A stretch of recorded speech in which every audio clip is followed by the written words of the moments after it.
The Dodgers, I do think, need to go out there and make some trades to totally push the chips all in on this season. You want to take advantage of Glassdown, Yamamoto, Mookie, and Freddie's prime. The first year of Shohei Ohtani where he's not pitching, take advantage of that offense. And I just think if you want to solidify the bottom of that lineup, you have to add another bat. So I got 5 outfield options. We're going to go through these really quick. The Dodgers could pursue. Right at the top of that list is Tyler O'Neill, the Boston Red Sox. Now, I spoke to, got a high five. There we go. Here's the transition. Shout out to Donio for that fire transition right there. Now, when it comes to the outfielders, Tyler O'Neill is having himself an all-star level season. Only issue is, 1, he's happy in Boston. 2, the Red Sox, even though it's a very difficult division, they're in the mix for the wild card. The Red Sox, they're 26-24, a half game back of the AL wild card. So if they're continuing at that pace, he's not only going to stay in Boston, but I've talked to some people that cover the team, some Red Sox insider types. They told me that not only could he stay in Boston, he might even sign an extension with the Red Sox. So, look, you can't buy a house that's not for sale, right? You can't trade for a player that's not available, and Tyler O'Neill could be that guy. But if he did become available, that's a perfect fit for the Dodgers because he gives you some thump, he gives you some extra base hits. He has a 140 weighted runs created plus. He leads all left fielders with a 525 slug. He's hit 11 bombs. He's a free agent after this season, so you don't have to commit to him for longer than this year. The defense is slightly below league average, but based on what we've seen with Teoscar Hernandez and some of these guys, like the offense more than justifies a slightly below average defense by Tyler O'Neill. So that'd be right at the top. If he was available, and I don't like trading for guys during the season unless you love them that are under multiple years of team control. You like the rental types and you take advantage of them having a hot year. You take advantage of them, quite frankly, of being in a contract situation and wanting to get that bag and wanting to get paid. So Tyler O'Neill, sign me up. Now, number 2, little bit of a lesser known name, and that's Brian De La Cruz. Brian De La Cruz of the Miami Marlins, hitting 259, a 438 slug, a 113 weighted runs created plus, 9 home runs. He's a unrestricted free agent after this season. We saw what he did against the Dodgers in the Miami Marlins Dodgers series a couple weeks ago. He's another guy that you take advantage of the fact that the Marlins are a team that could be big sellers at the deadline. And just remember that name, Brian De La Cruz of the Miami Marlins. Not fantastic, not an elite hitter, but definitely an upgrade as a season from what Pages and Chris Taylor and some of the guys in the bottom of the lineup have provided. And then we mentioned this name a couple of weeks ago. At number 3, you got Jesse Winker. Now, I don't love Jesse Winker, but if you're trying to improve that position on the margins, he's someone that offensively has had himself a decent season. Jesse Winker is a player that you are familiar with because it's on the West Coast, right? He's a name that at least some people know. He's 30 years old. This year, he's hitting 226, but a 116 weighted runs created plus, does have 6 home runs. The StatCast numbers don't love Jesse Winker.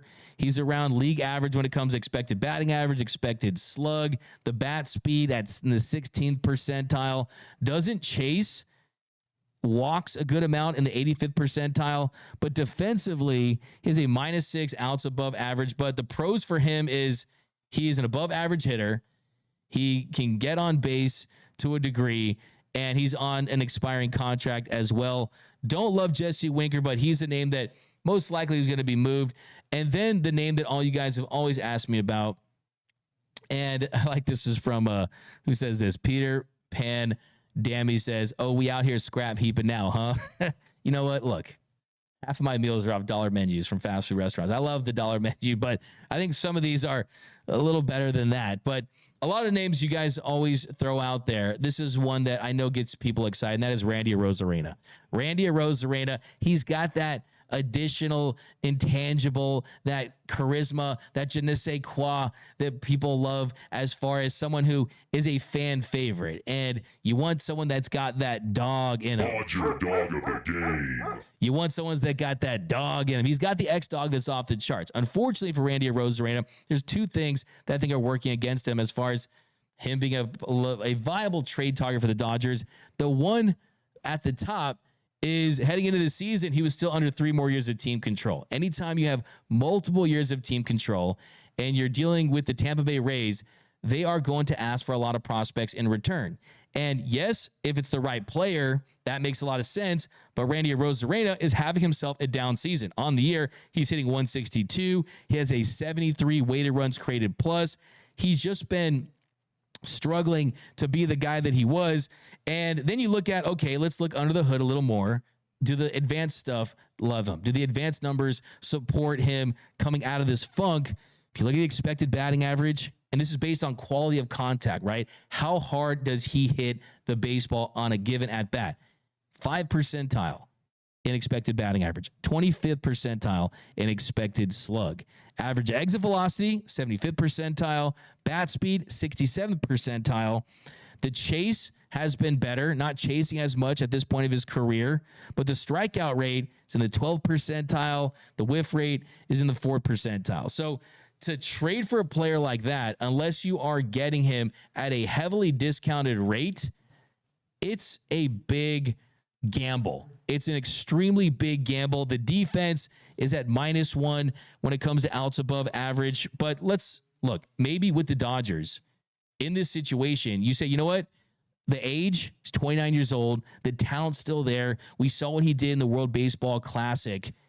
Is this someone that could come into this organization and get back to the player he was, because it's a better situation? You're playing in front of 50,000 strong at Dodger Stadium. You're not playing at the Trop where they struggle to put butts in the seats. They can't even sell out a postseason game. The fans come dressed as seats, right? You don't have to worry about that with the Dodgers. Of course, we saw, as Noah pointed out before the show, I mean, Instagram posting that picture with Shohei Ohtani, him wanting to link up and be a part of this current iteration of the Dodgers. I'm sure he would love it, but I just don't know if the Dodgers would want to trade for a player that's, 1, having a down season, and 2, is under team control for 3 years, which would require a lot in return as far as committing to that prospect capital that they would want to get a deal done. So let me know down below in the comment section, what are your thoughts on Randy Arozarena? Luis says Arozarena lives in the spotlight. The Dodgers spotlight is the spotlight.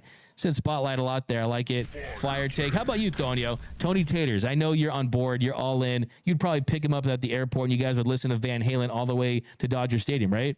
Oh, yeah, we'd have cowboy hats and everything. Yeah, I think it'd be a great move for Randy. I know he's struggling. I think he's batting like 160-something right now.